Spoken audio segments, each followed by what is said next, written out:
Una mujer joven detuvo su coche en una transitada autopista de California y nadie la volvió a ver.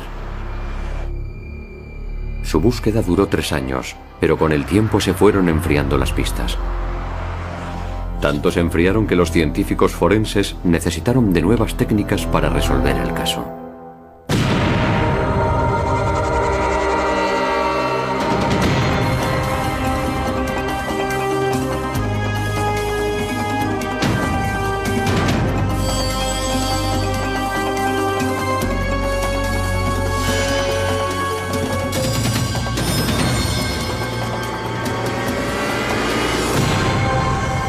Crímenes imperfectos.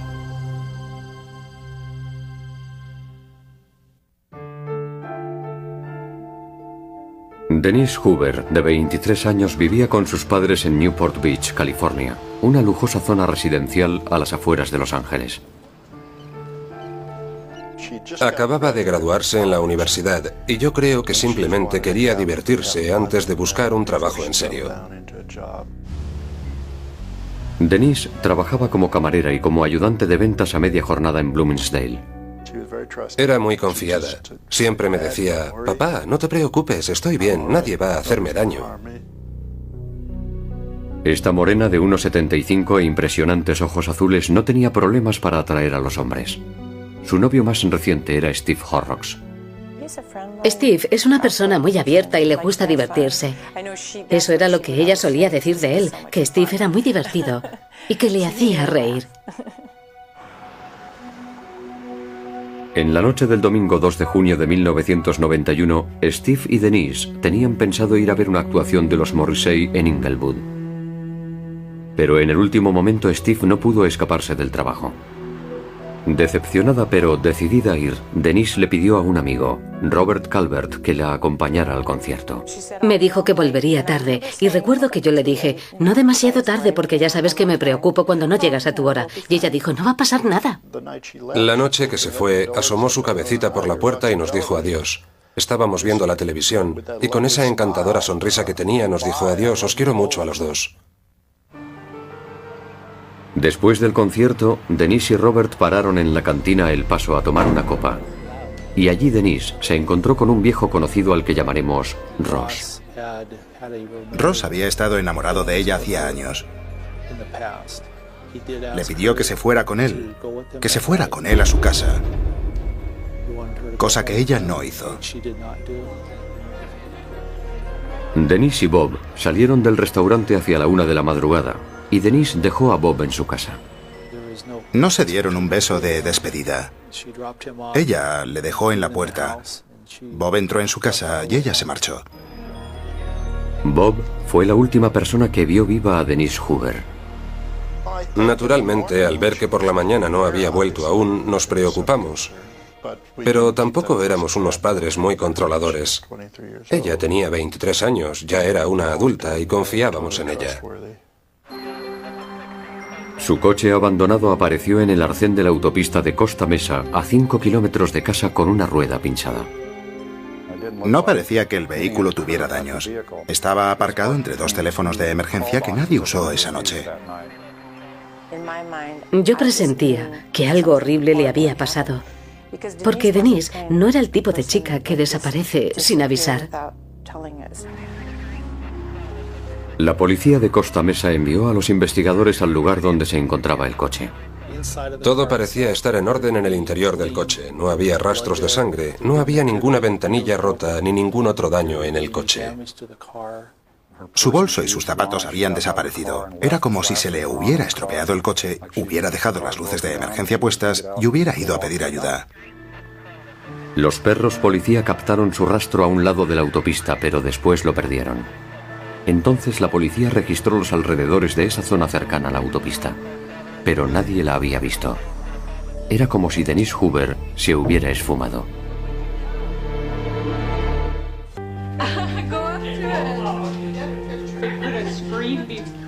Era peor que temer mi propia muerte. Tenía tanto miedo de lo que pudiera ocurrirle a Denise. Era maravillosa.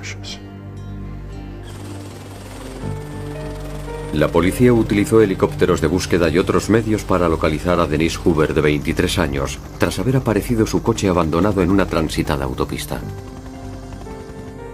Oíamos los helicópteros desde nuestra casa. Sabíamos lo que estaban buscando y le pedíamos a Dios que no lo encontraran porque evidentemente iba a ser un cadáver. Y es horrible. Es la sensación más espantosa que se puede tener. Era como si no pudiera respirar. La policía examinó el interior del coche de Denise y no encontró huellas dactilares extrañas. El análisis de la rueda pinchada reveló que nadie había maniobrado con ella. Reventó porque estaba muy baja, empezó a calentarse y se rompió la banda lateral, por eso reventó. Dado que las pruebas no conducían a ninguna parte, la policía entrevistó a la última persona conocida que había visto a Denise. El chico que la acompañó la noche anterior, Robert Calvert. Es posible que Rob estuviera locamente enamorado de ella y le disgustara ver que ella no le correspondía. La policía también investigó la relación de Denise con Steve Horrocks, el amigo que supuestamente iba a acompañar a Denise al concierto, pero que falló en el último momento. Steve Horrocks colaboró con nosotros, siempre nos daba cualquier información que le pidiéramos.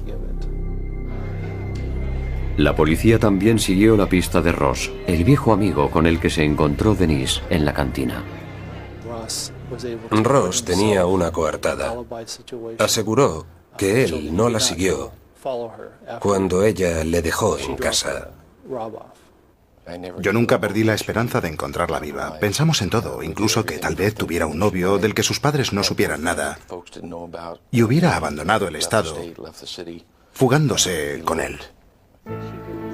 Desesperados al no encontrar pistas, los investigadores y la familia de Denise recurrieron a los medios de comunicación. Pensé en sacar una foto de ella para que la viera la gente y contar la historia. Los medios de comunicación se portaron muy bien, porque cada vez que descubríamos algo, allí estaban y lo emitían. O sea que la gente ya consideraba a Denise como una hija. Hicimos pins con una foto de Denise en las que decía «Rezad por Denise». Hicimos pegatinas que llevaban todos los coches patrulla y se repartieron por toda la comunidad. Se colocó un enorme cartel en la autopista 73 a la salida de Costa Mesa. Gracias a los medios de comunicación surgieron muchas pistas, la mayoría bien intencionadas, pero otras no. Nos llamaron algunos videntes que nunca sabían nada.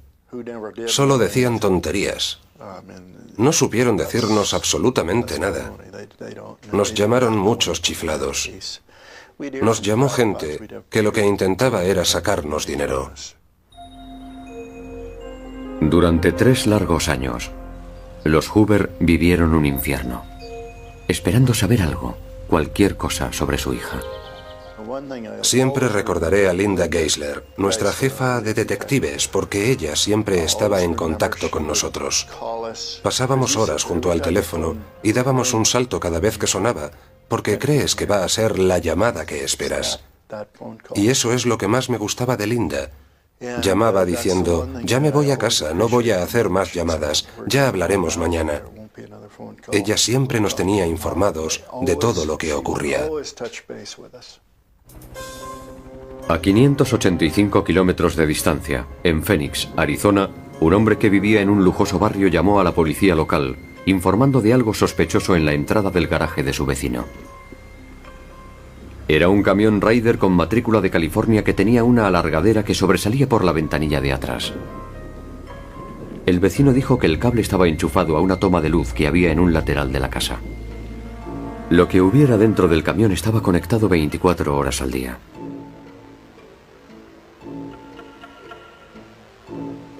La policía descubrió que el camión había sido robado en California.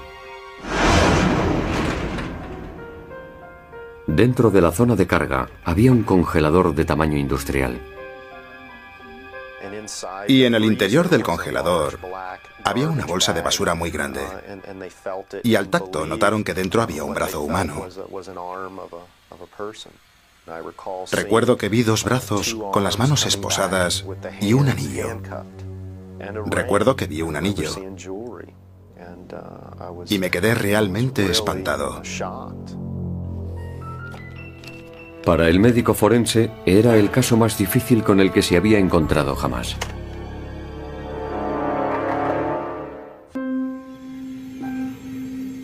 Durante el año anterior, un camión Ryder con un cuerpo humano dentro de un congelador había estado aparcado frente a la casa de John Famularo, de 39 años, que era pintor y hacía pequeños arreglos. El señor Famularo estaba muy tranquilo. Era muy educado. En realidad no nos dijo mucho. No parecía importarle nada el asunto. El contenido de la bolsa de basura fue enviado al laboratorio forense del condado de Maricopa. La doctora Ann Buchholz se ocupó del caso. Evidentemente se trataba de un homicidio, o al menos de un cadáver que alguien había ocultado por alguna razón. Y debido a su naturaleza clandestina, ya en sí era una prueba. Pensemos en que era un homicidio, pensemos en lo peor. Dije, sí, es una mujer. Llevaba bisutería femenina y uñas largas. Las esposas eran evidentes, pero no había ropa por ninguna parte. Estaba desnuda.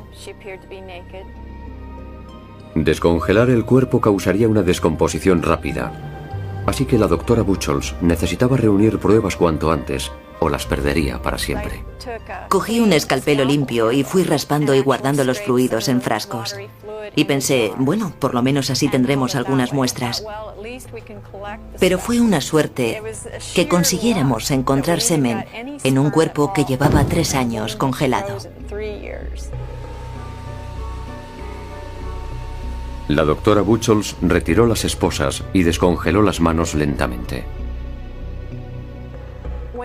Cuando un cuerpo está congelado, la piel es bastante simétrica y permanece intacta hasta que empieza a perder líquido, y entonces se encoge toda, incluso las yemas de los dedos. De hecho, es en las yemas donde suele comenzar la descongelación. Se ponen las yemas sobre una tarjeta de identificación como cuando se detiene a una persona. Con una persona muerta se sigue el mismo proceso. Cuando introdujeron las huellas en una base de datos de personas desaparecidas, inmediatamente encontraron a quien correspondían. Era Denise Hoover, que llevaba 3 años desaparecida. Pudieron sacar sus huellas digitales, cosa que no me imaginaba que iban a poder hacer. Nunca pensé que conseguiría una prueba así después de 3 años. Sientes como una herida profunda, en el alma o donde sea. Y esa herida nunca desaparece. Se cura por los bordes. Parece que se cura, pero nunca se cierra. Mientras, John Famularo se negaba a explicar por qué estaba el cuerpo de Denise en su congelador, a 585 kilómetros de donde había desaparecido. De modo que la policía registró la casa de Famularo y la de su madre, que vivía al lado. Se quedó sorprendida de que también hubiéramos investigado la que luego descubrimos que era su casa. Ella no sabía nada de las novias de John, ni de quién podía ser. Se quedó sentada tranquilamente en una silla de jardín, viéndonos trabajar durante días. La policía encontró una caja con la palabra Navidad en una estantería del garaje de Famularo. Dentro estaba la ropa de Denise, su carné de conducir y sus zapatos de tacón. Los zapatos estaban arañados y estropeados, como si se hubieran arrastrado por el pavimento de la autopista. Y la policía encontró recibos de la tarjeta de crédito que demostraban que Famularo había comprado el congelador tan solo unos días después de la desaparición de Denise. También encontraron ropa manchada de sangre que pertenecía a John Famularo. No sabían de quién era la sangre. No sabían si era de Denise, de otra persona, o una mezcla con la del señor Famularo. Así que necesitaban una muestra de la sangre de Denise. No disponíamos de su sangre, así que tuvimos que enviarles médula ósea. El ADN extraído de la médula ósea de Denise Hoover coincidía con el ADN de la sangre encontrada en la ropa de Famularo. En el sótano de la casa de Famularo, la policía encontró un uniforme de policía y una mazmorra. Eso me demostró que no era ese hombre amable y educado que fingió ser, cuando hablé con él. Tenía un lado oscuro y violento que se fue haciendo más patente a medida que avanzamos en el caso. Una de sus amigas con la que hablamos nos dijo que tenía extrañas fantasías sexuales, que había esposado a una de sus novias y la había expuesto, desnuda y esposada, delante de una ventana abierta. Era evidente que Famalaro había estado implicado en la desaparición y muerte de Denise Hoover, pero no se sabía cómo había muerto. Cogimos 2 o 3 bolsas de plástico negro en las que había estado metido el cadáver. Y dentro había unas pequeñas bolsas blancas que cubrían la cabeza. Y cuando quitamos todo el plástico y empezamos a descongelar el cuerpo, encontramos una especie de mordaza que le habían puesto en la boca. Era un trozo de cinta adhesiva con la que le habían tapado la boca y la nariz. La doctora Buchholz descubrió que el cráneo de Denise había sido brutalmente aplastado. La doctora Laura Fulginiti, una antropóloga forense, fue la encargada de reconstruir el cráneo para poder analizarlo a fondo. Se buscan las partes que encajan de forma natural y se empieza por la bóveda o la parte superior del cráneo y se sigue trabajando hacia la cara. Lo hago de esa forma porque normalmente en la cara están las partes más pequeñas y más complicadas y es necesario tener un buen soporte para cuando llega el momento de reconstruir la cara. Los análisis forenses revelarían no solo cómo había muerto Denise, sino dónde.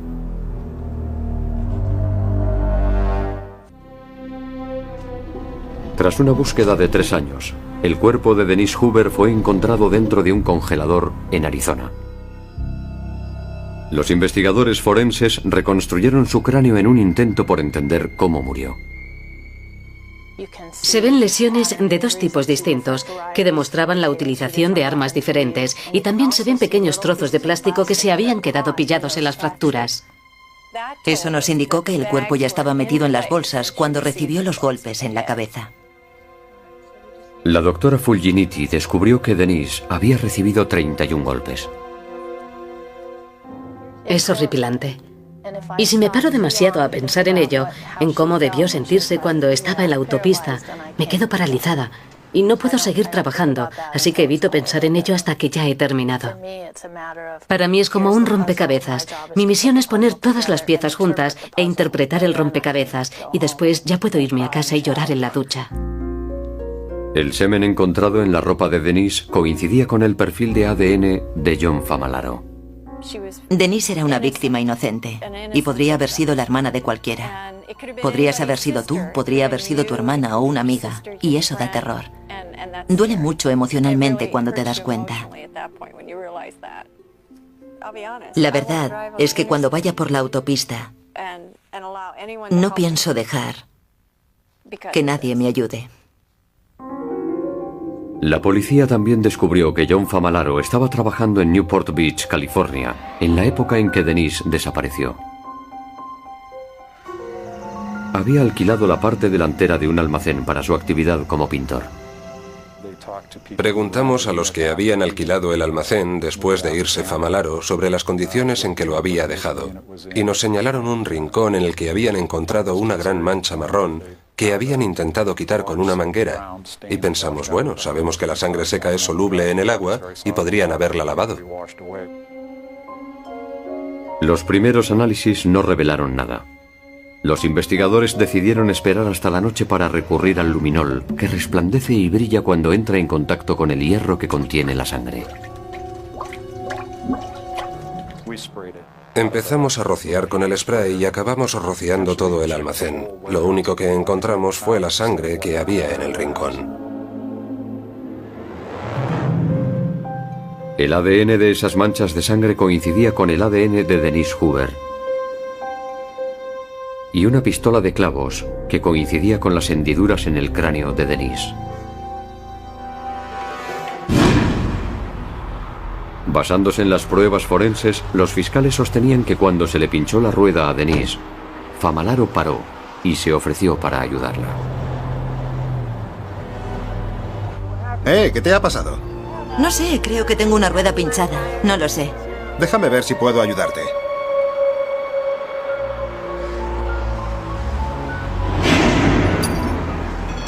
Al poco rato, la redujo por la fuerza y se la llevó al almacén que estaba a escasos kilómetros. Y allí la mató. Metió su cuerpo en un congelador que compró a los pocos días de matar a Denise. 2 años más tarde, robó el camión Raider. Se llevó el congelador con el cuerpo de Denise dentro y se trasladó a Phoenix, Arizona. Dejó el camión a la entrada de su garaje con el congelador conectado constantemente. Es un pervertido y hacen esas cosas. John ha sido violento con otras personas, llegando al extremo de asesinar. No creo que Denise haya sido su única víctima.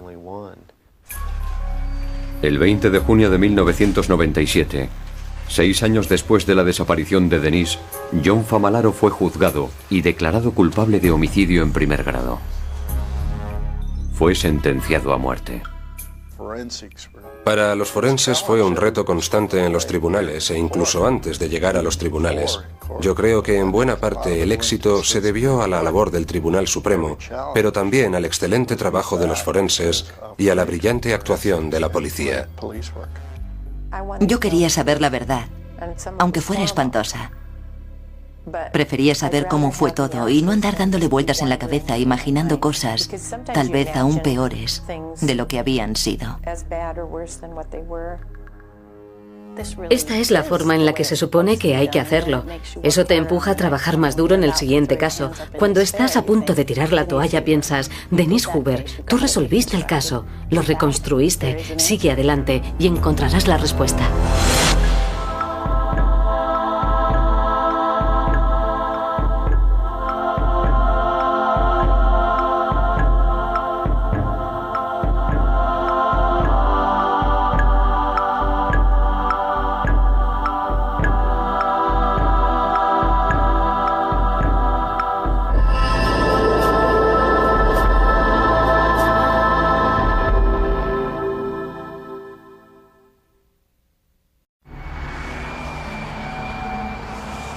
Una mujer joven detuvo su coche en una transitada autopista de California y nadie la volvió a ver. Su búsqueda duró 3 años, pero con el tiempo se fueron enfriando las pistas. Tanto se enfriaron que los científicos forenses necesitaron de nuevas técnicas para resolver el caso.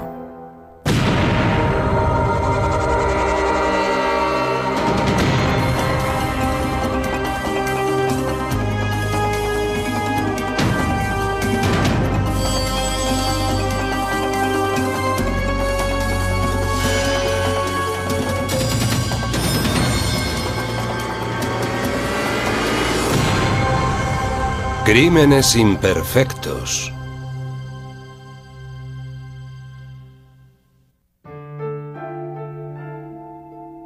Denise Hoover, de 23 años, vivía con sus padres en Newport Beach, California, una lujosa zona residencial a las afueras de Los Ángeles. Acababa de graduarse en la universidad y yo creo que simplemente quería divertirse antes de buscar un trabajo en serio. Denise trabajaba como camarera y como ayudante de ventas a media jornada en Bloomingdale. Era muy confiada. Siempre me decía, papá, no te preocupes, estoy bien, nadie va a hacerme daño. Esta morena de 1,75 e impresionantes ojos azules no tenía problemas para atraer a los hombres. Su novio más reciente era Steve Horrocks. Steve es una persona muy abierta y le gusta divertirse. Eso era lo que ella solía decir de él, que Steve era muy divertido y que le hacía reír. En la noche del domingo 2 de junio de 1991, Steve y Denise tenían pensado ir a ver una actuación de los Morrissey en Inglewood. Pero en el último momento Steve no pudo escaparse del trabajo. Decepcionada pero decidida a ir, Denise le pidió a un amigo, Robert Calvert, que la acompañara al concierto. Me dijo que volvería tarde y recuerdo que yo le dije, no demasiado tarde porque ya sabes que me preocupo cuando no llegas a tu hora. Y ella dijo, no va a pasar nada. La noche que se fue, asomó su cabecita por la puerta y nos dijo adiós. Estábamos viendo la televisión y con esa encantadora sonrisa que tenía nos dijo adiós, os quiero mucho a los dos. Después del concierto, Denise y Robert pararon en la cantina El Paso a tomar una copa. Y allí Denise se encontró con un viejo conocido al que llamaremos Ross. Ross había estado enamorado de ella hacía años. Le pidió que se fuera con él, que se fuera con él a su casa, cosa que ella no hizo. Denise y Bob salieron del restaurante hacia la 1 de la madrugada y Denise dejó a Bob en su casa. No se dieron un beso de despedida. Ella le dejó en la puerta. Bob entró en su casa y ella se marchó. Bob fue la última persona que vio viva a Denise Hoover. Naturalmente, al ver que por la mañana no había vuelto aún, nos preocupamos. Pero tampoco éramos unos padres muy controladores. Ella tenía 23 años, ya era una adulta y confiábamos en ella. Su coche abandonado apareció en el arcén de la autopista de Costa Mesa, a 5 kilómetros de casa, con una rueda pinchada. No parecía que el vehículo tuviera daños. Estaba aparcado entre dos teléfonos de emergencia que nadie usó esa noche. Yo presentía que algo horrible le había pasado, porque Denise no era el tipo de chica que desaparece sin avisar. La policía de Costa Mesa envió a los investigadores al lugar donde se encontraba el coche. Todo parecía estar en orden en el interior del coche. No había rastros de sangre, no había ninguna ventanilla rota ni ningún otro daño en el coche. Su bolso y sus zapatos habían desaparecido. Era como si se le hubiera estropeado el coche, hubiera dejado las luces de emergencia puestas y hubiera ido a pedir ayuda.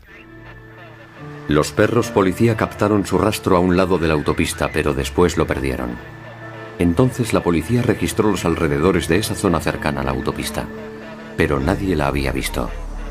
Era como si Denise Hoover se hubiera esfumado.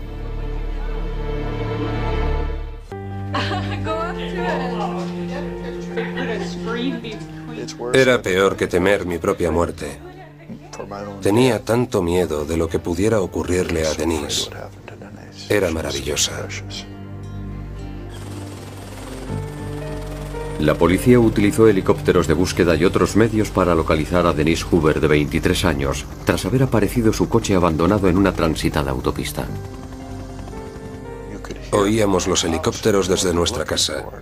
Sabíamos lo que estaban buscando y le pedíamos a Dios que no lo encontraran, porque evidentemente iba a ser un cadáver. Y es horrible.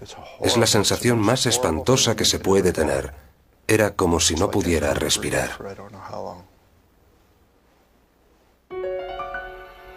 La policía examinó el interior del coche de Denise y no encontró huellas dactilares extrañas.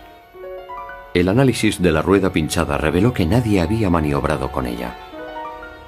Reventó porque estaba muy baja, empezó a calentarse y se rompió la banda lateral, por eso reventó.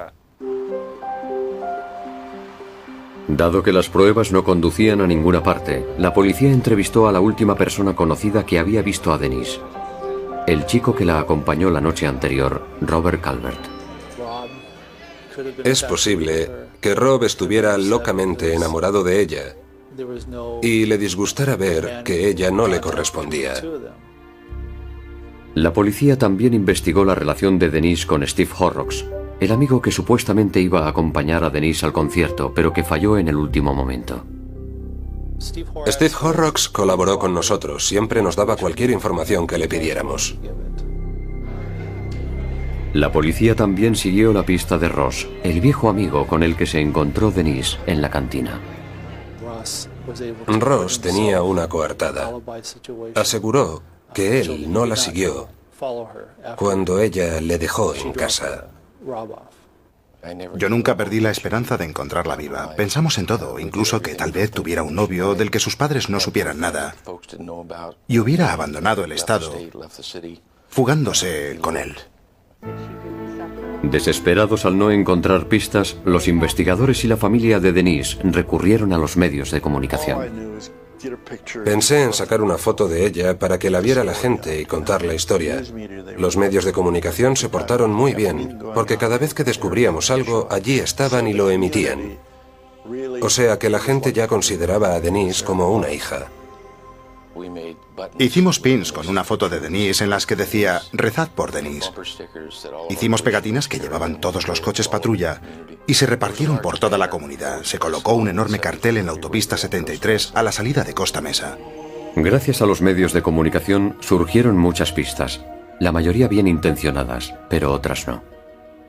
Nos llamaron algunos videntes que nunca sabían nada. Solo decían tonterías. No supieron decirnos absolutamente nada. Nos llamaron muchos chiflados. Nos llamó gente que lo que intentaba era sacarnos dinero. Durante 3 largos años, los Hoover vivieron un infierno, esperando saber algo, cualquier cosa sobre su hija. Siempre recordaré a Linda Geisler, nuestra jefa de detectives, porque ella siempre estaba en contacto con nosotros. Pasábamos horas junto al teléfono y dábamos un salto cada vez que sonaba, porque crees que va a ser la llamada que esperas. Y eso es lo que más me gustaba de Linda. Llamaba diciendo, ya me voy a casa, no voy a hacer más llamadas, ya hablaremos mañana. Ella siempre nos tenía informados de todo lo que ocurría. A 585 kilómetros de distancia, en Phoenix, Arizona, un hombre que vivía en un lujoso barrio llamó a la policía local, informando de algo sospechoso en la entrada del garaje de su vecino. Era un camión Ryder con matrícula de California que tenía una alargadera que sobresalía por la ventanilla de atrás. El vecino dijo que el cable estaba enchufado a una toma de luz que había en un lateral de la casa. Lo que hubiera dentro del camión estaba conectado 24 horas al día.